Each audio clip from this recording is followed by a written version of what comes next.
ቪዛ ካርድ መያዝ ባይዘው አሁን የፋራ ነው ታውቃላችሁ። እንዳትይዙ።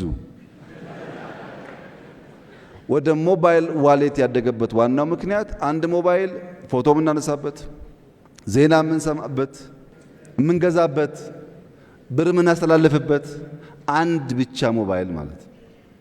ድሮ አይታችሁ ከሆነ በተለይ ዲያስፖራዎች እንደምታውቁት 2 3 4 ቪዛ ካርድ ይይዛሉ ዲያስፖራዎች።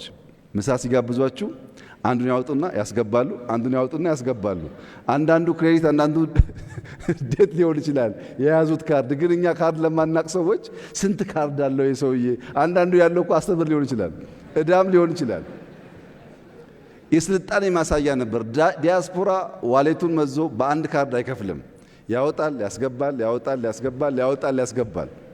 ያ ሳይኮሎጂካል ትራውማ አለው ካርድ ላልነበረን ሰዎች። ዲያስፖራዎች ይስቃሉ፣ ስራቸውን ስለሚያውቁ ነው። ወደ ሞባይል ዋሌት ካደግን ግን እንደዚህ አይነት ችግሮች በመሃል ያለው ስፔስ ይጠባል ማለት ነው። በኤአይም እንደዚሁ ነው።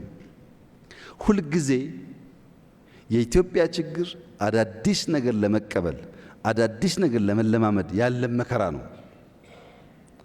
ባህል ይመስለኛል ከሌላው ሀገር በተለየ ለአዲስ ዕውቀት ለአዲስ ነገር እንቸገራለን።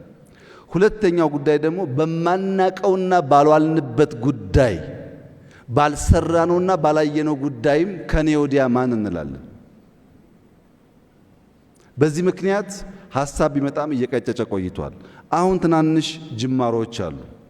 የምታስበው ጋር ደርሷል ወይ ያልከኝ እንደሆነ ገና ብዙ ይቀረናል። አሁንም መፍጠር፣ አሁንም መፍጠን፣ አሁንም መዝለል ያስፈልጋል።